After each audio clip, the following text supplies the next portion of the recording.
Hello and welcome back to the X-Files Revisited. We are on to episode 23 of season 1 entitled Roland. Now Brian, give us a little buzz on this one. Is this a mainstream? Is this a big episode of the X-Files? Well, the thing is, I do know of, I don't know them personally, but mainly through my ploughing through Facebook fan sites this week, I do know that for some people, Roland is actually their favourite episode of season 1. I cannot for the life of me understand that. The thing I remembered most about this episode was the performance by Zeljko Ivanek, who plays Roland. And I also remember that for some reason, when I used to watch these on video, when the box sets first came out, and I got that first original video box set, I remember that for some reason this was the one that my dad would always bring up in conversation. I don't know. I don't know why. I don't know what it is that struck a chord with him for some reason about this episode, but for some reason it seemed very memorable to him. That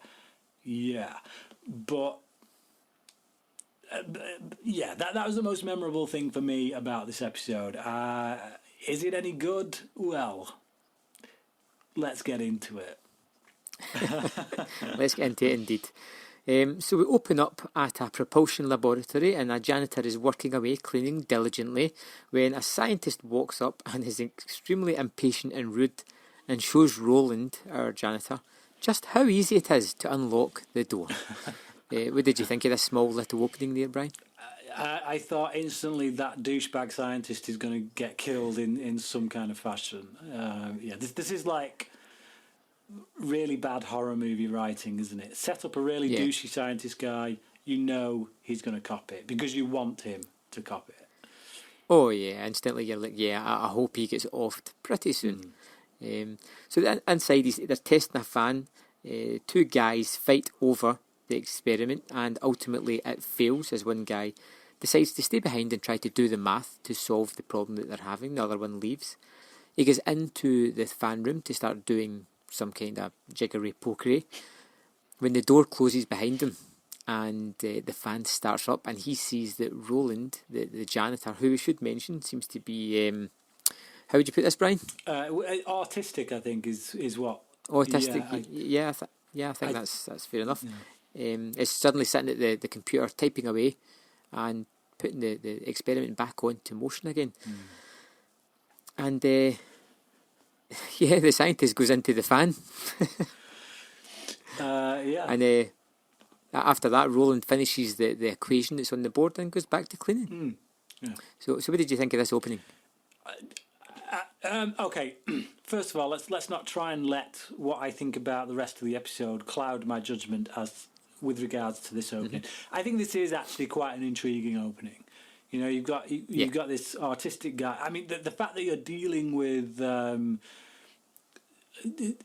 we allowed to call it mental health? It's not really. I don't think it's a problem. No, I don't know what the PC way of doing this is. So I apologise profusely to any listeners that I may have just offended with that. But so when you're dealing with people who aren't on necessarily on the same intellectual playing field as the majority of people, then you can get into tricky waters, can't you? You can, you know, when you start to bring out Rain Man as some kind of paranormal candidate, then you could go, you know, so that sets up intrigue. The fact that we do have this artistic man who suddenly kills this guy, but in the way that he does, seemingly being a heck of a lot more intelligent than he first appeared.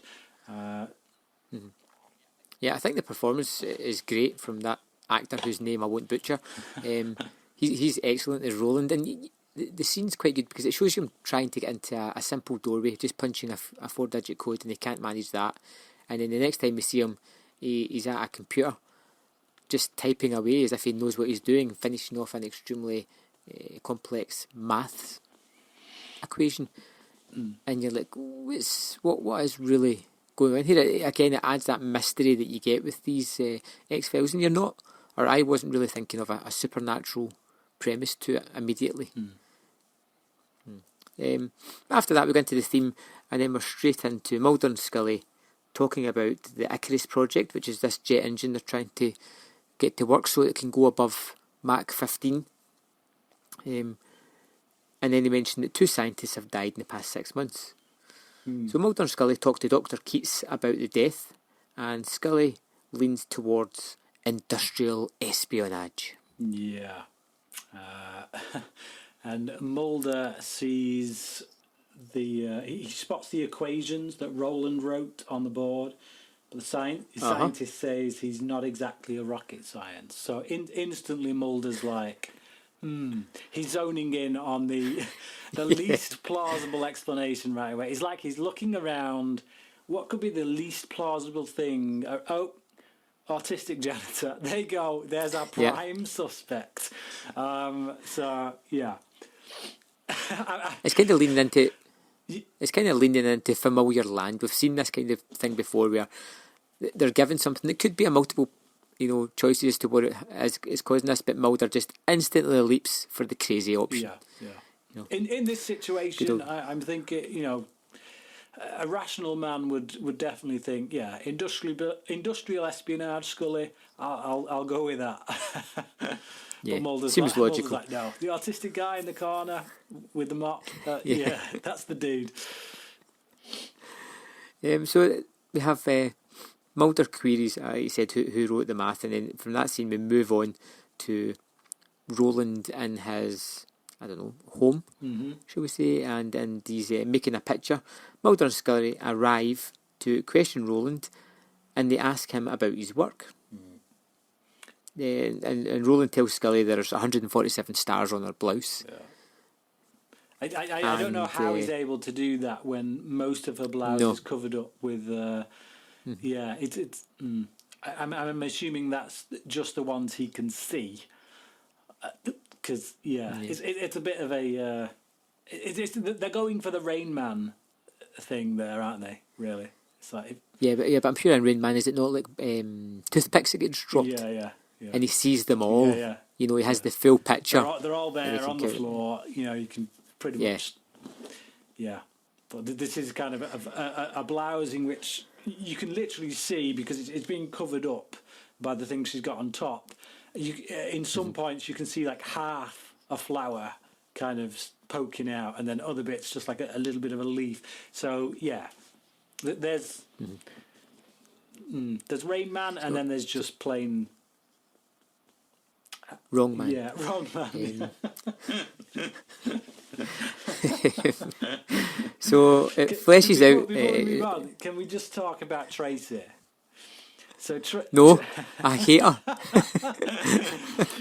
We can't talk about Tracy. Tracy is the worst actor I've ever seen in my life. Awful. It gives you the two dichotomy of how you can portray somebody with autism. You can go realistic, and you can go drama school. It's like I watched this actress playing Tracy, and all it does is serve to show us how good that performance by Ivanek is.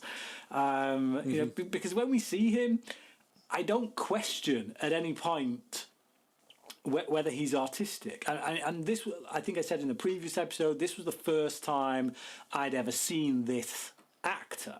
And for the majority of the episode, I was actually thinking or asking myself, how did they get someone with autism to deliver a performance this good?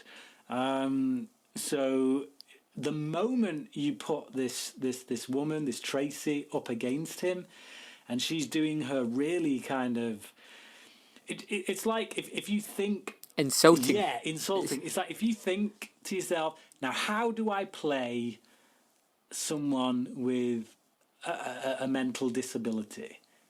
She ticks all the boxes of how you would. The first things you would think of if you're not being politically correct, or if you're not thinking, realistically. So yeah, she not good. Not good is an understatement, Brian.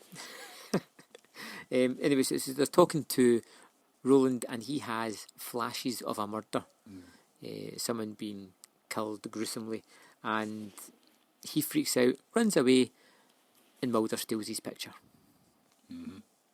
Yeah. Just take a little bit of that.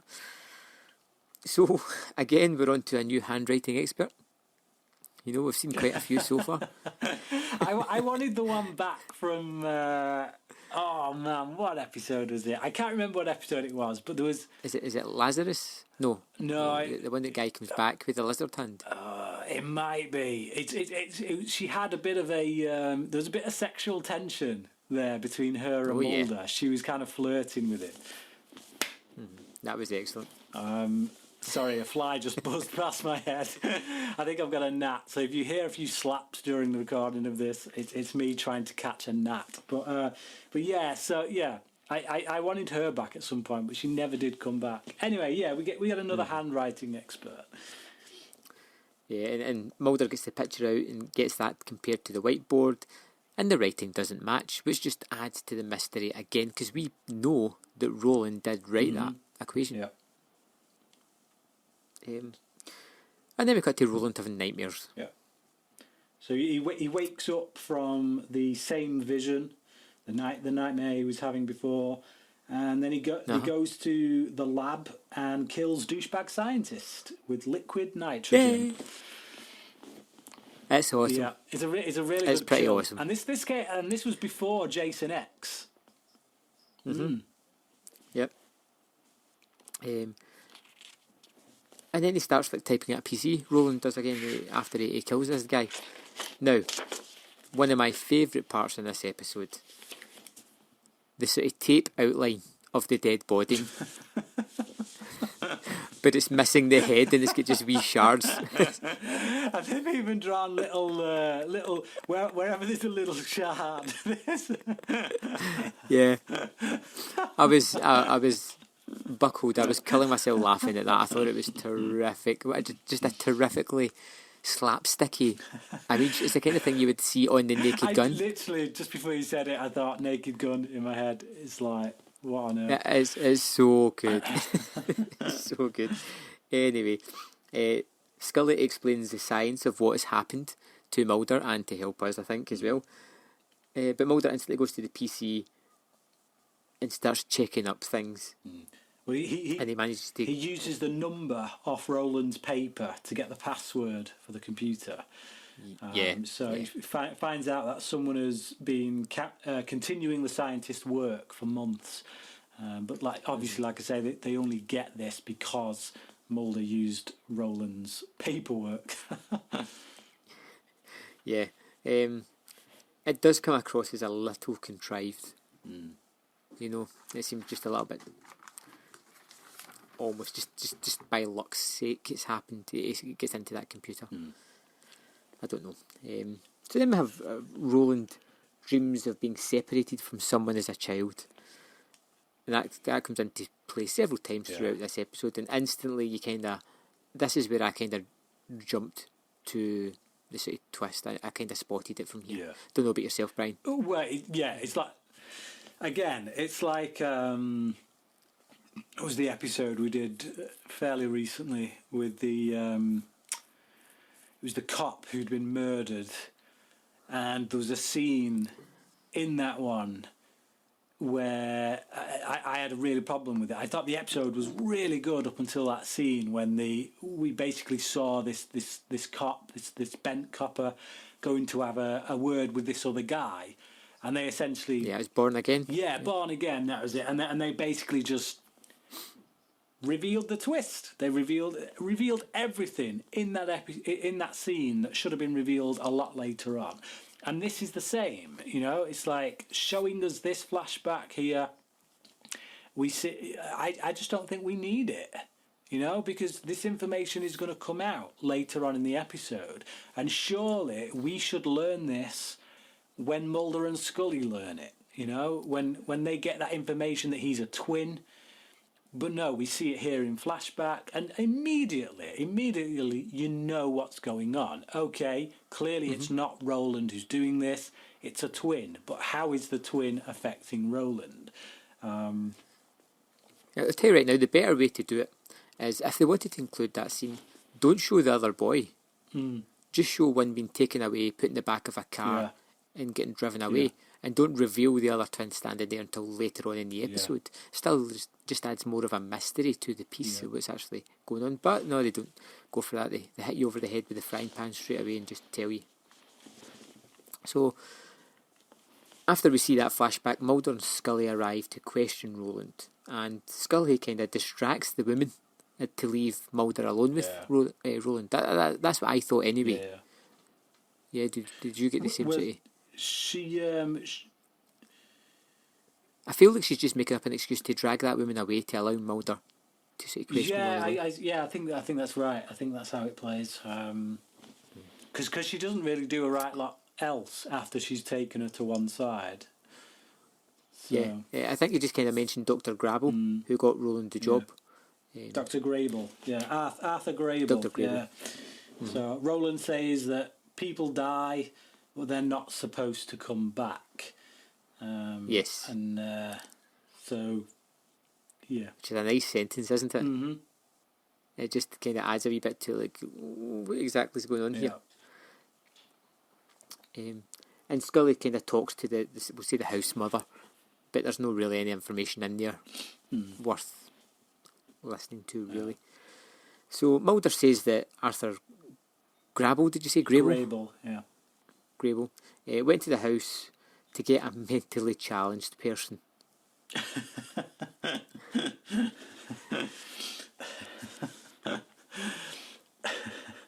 and Mulder is going for a reasonable excuse that he is still alive. Well, before that, there was... hang on. Mulder and Scully noticed from the files that Roland and Arthur have the same birth date. Is that not later on? Town. No. That's just before it. I think that might have something to do with what Scully was doing with...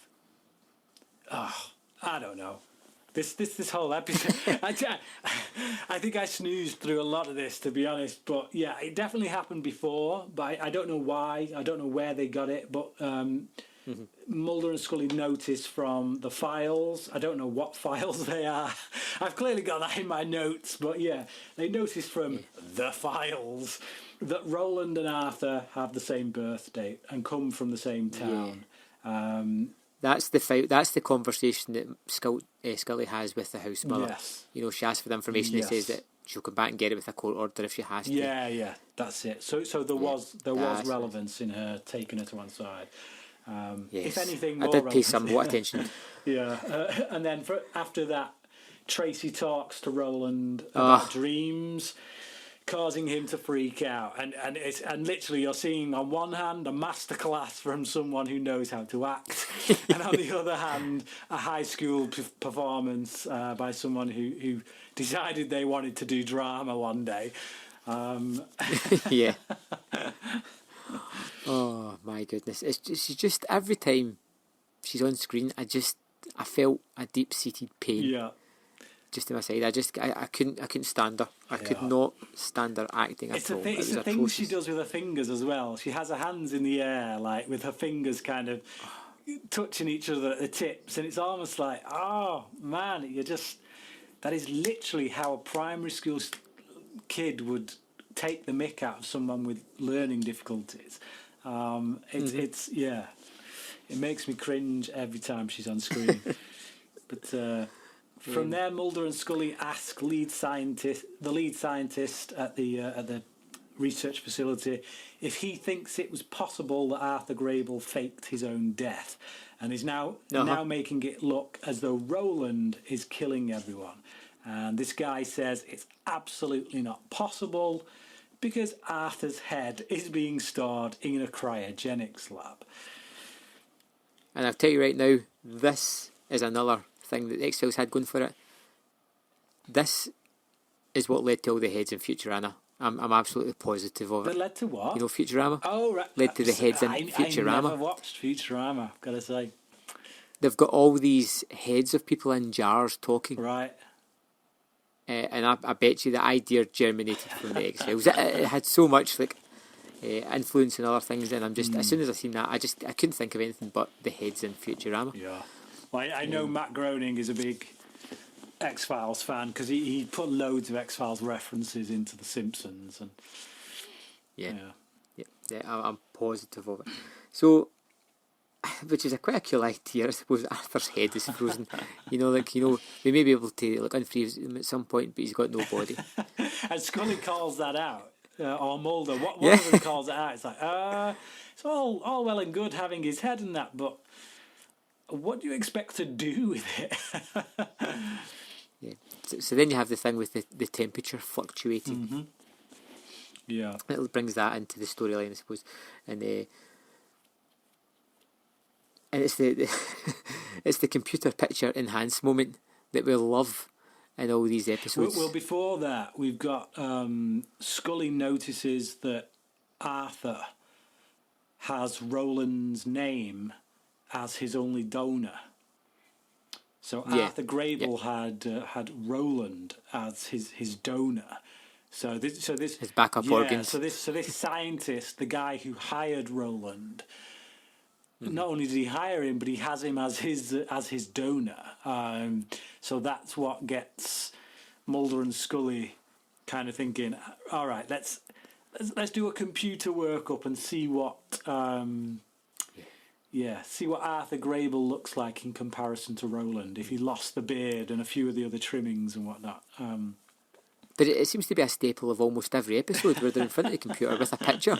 And they're just like, it's like they're having fun. They're like, add more hair. More hair.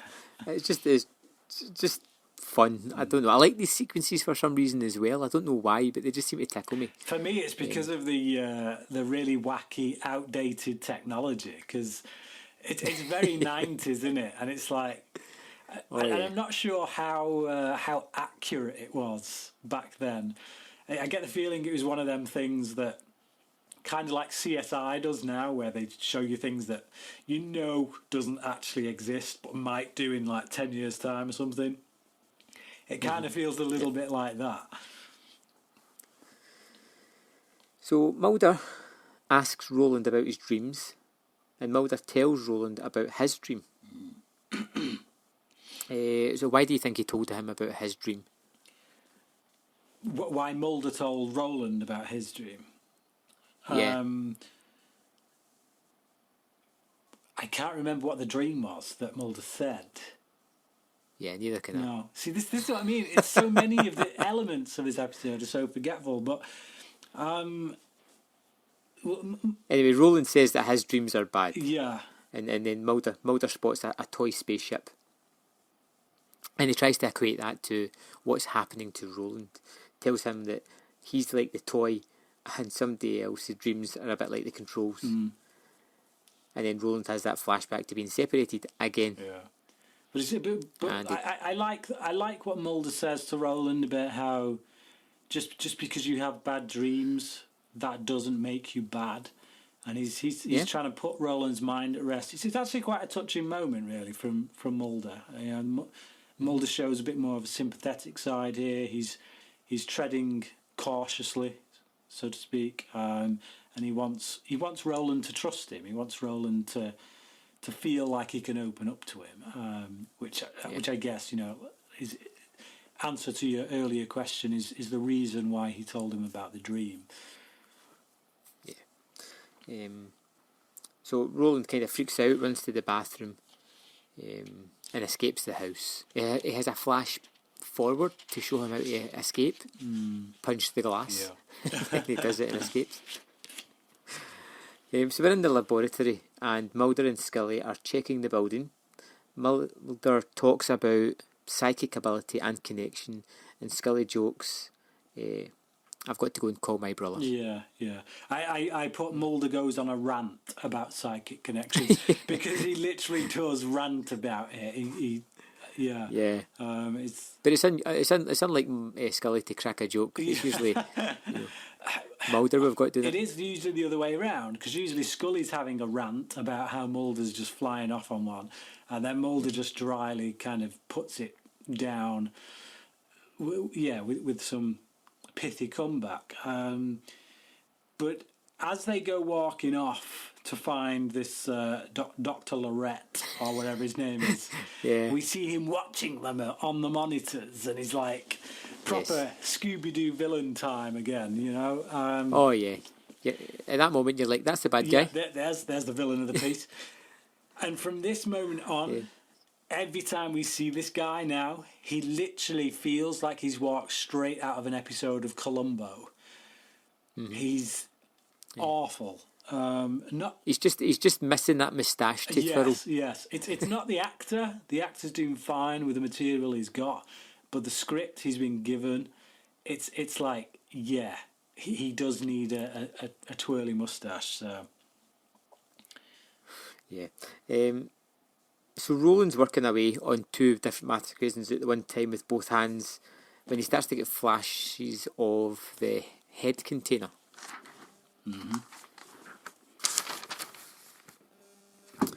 We kind of go back to the FBI headquarters, and Scully gets proof that they're twins, trying to explain that, so by the way chromosomes work, one of the twins is always the genius and one of the twins is always not the genius. Offending like every twin that's ever watched this. Yeah. I mean, I was dumbstruck watching that moment. I thought, wow, they've actually said that. That's brave. Yeah, it's like it reminds me of that quote from the Arnie film Twins, in which one of them says, I think it was the Danny DeVito character says, "You were all the good stuff. I was the crap that was left behind." That's exactly what I thought as well, Brian. So then they get a call about the temperature of Arthur's head capsule. It's even funny to say it. So Roland almost breaks Mach 19 when finally the flashes of the capsule are a bit too much, and Nolette confronts Roland. But then he gets distracted by the brilliance, and that's when Roland hits him with a keyboard, locks him in the chamber, and starts the test. Yeah, but just before that, when in that scene, when Roulette, or whatever the hell he's called, is talking to Roland, it's like full on dastardly villain mode. It's like, I'm going to explain to you my fiendish plan. Yeah. This guy's seen it's almost like a Bond villain. Yep. Took the words out of my mouth. I was going to say, this guy's seen one too many Bond films. And he's just like, we're so on the same page with this one. Come on, let's get this over with as fast as possible. Nearly there. So as it is said, Mulder and Scully race towards the wind tunnel. This is quite good. That's a good scene. Mulder appeals to Arthur, where Scully tries to appease Roland and goes to him for help. Yeah. You know, it's nice to see the two of them try to approach each of the city people, and Roland eventually shuts it down himself. He remembers how. And then we can just kind of tie this episode up with... Just before you do, there's something that really bothers me, which is that... Okay, go back to an episode like Born Again, which we've already talked about in this one. The guy who's coming back from beyond the grave to avenge his death, you feel sympathy for him. You know, you find out his backstory, you found out that his partners screwed him over, killed him. You understand that. You get why he comes back from the grave to kill these people. You go back to an episode like Shadows, when, you know, it's a very similar story. Some guy comes back from beyond the grave, protects that woman. You sympathise with that character, with that dead character. You understand his motivations. You're on his side, even though he's killing these people. I cannot get on the side of this guy, this Arthur Grable, Roland's brother, this twin brother, because he died of natural causes in a car crash. He wasn't... They didn't kill him. He just... Yeah, did they not insinuate that Nolette killed him to steal his work to press off as his own? What I got from it is that he died in a car crash, and then Nolette said, all right, well, he's dead, so we may as well finish his work. So it's like... See, I got it from it that he was the dastardly villain that somehow caused Grable's death and then stole his work to pass it off as his own. There is nothing there that actually comes out and says that. There's nothing that's that says, oh, but it looked like the brakes were tampered with or anything like that. And even when Nolette is giving his whole, this is my plan spiel, this is the evil I've done. No, when he talks about the things he's done wrong, all he talks about is the fact that he carried on this guy's research, that he took it and basically put his own name on it. So he's essentially taking the credit for finishing the job that this guy had started. So I don't feel any sympathy for him coming back and killing these people. I'm not on his side in the way that I should be had this guy been genuinely responsible for his death. Right. It's just weird that I seem to have that thinking that he did cause his death. Maybe I'm wrong. Maybe I'm completely wrong. I should go back and check. But from well, we could do that, but we're probably not going to, Ryan. That's true. So if any listeners out there happen to know if we're right, wrong, or if you're just completely indifferent about this episode, just let us know. The email address will be in the show notes. And if this is your favourite episode of the season, we apologise. If this is your favourite episode of the season, just go back and watch Tracy's scenes again. Yeah, go back and watch Ice. Go back and watch Beyond the Sea. Go back and watch Darkness Falls. No. Although it's better than so this. we find out. Yeah, we find out that Roland's going to be held in psychiatric custody, and Mulder explains his crazy theory to no one who cares. yeah, pretty much. And then you have the real heart-to-heart scene where it's got a happy ending because you know that Roland's finally getting away from Tracy. So. Yeah, Roland says goodbye to Tracy, then combs his hair, gives a strange look that suggests maybe his brother is still inside. See, I like that as opposed to the ending of like Jersey Devil. It's very just up to the viewer whether they want to imprint anything onto that look or not. Yeah. I don't know. Anyway, will I go first here and wrap this thing up? Please do. Whatever good this episode does is undone by the performance of Tracy. No matter.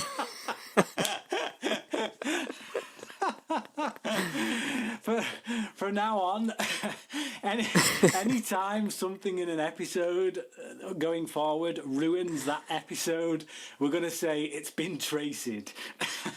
Yeah, the Tracy factor. It really is atrocious. But the acting of Roland is tremendous. It's just unfortunate that it's in a sort of average episode. And I really do wish it had a little bit more substance to it. It feels very much a throwaway episode. It's not tied to any sort of grander scheme of things. No. If this one sort of leaked into the next episode, you could maybe even give it a soft pass. But I just, I wasn't enamoured with this one. It was merely okay. At best, the performance of the lead actor kind of raises it above the bar ever so slightly, but I think overall I'm just going to give it 2.5 out of 5, and I think I'm being generous with that, to be fair. Yeah, I just I got so bored when I was watching this, and every time Tracy was on screen, I wanted to die. I did die a little bit inside. And I just felt so sorry for Ivanek, who was giving it his all, giving this really great performance. And it's just having this woman beside him, I could feel the pain inside him as he's trying to give it his all. Because a lot of the thing with actors is that you get to bounce off someone, and when someone brings a real good A game, it makes you raise your level, which in turn makes the other actor raise their level. So like I say, it only serves to highlight just how good that performance is here by him. But I literally can't say anything else good about this episode, because we don't even get that many Mulder and Scully moments. We get that one moment when Scully cracks that joke, but it's few and far between. Like, that's literally the only one. You know, if you're going to have the main kind of plot, the villain of the week, so to speak, plot, be as dull as this, then you need to liven it up with those A-game Mulder and Scully moments. You know, so like you go back to Tombs. You know, we weren't particularly high on that episode because it didn't live up to the greatness of Squeeze. But some of the things that really bumped that episode up for me were those really great moments between Mulder and Scully, like that really prolonged scene in the car between them. You know, so you can take a mundane episode and you can elevate it if you get Mulder and Scully right, but they don't even do that here.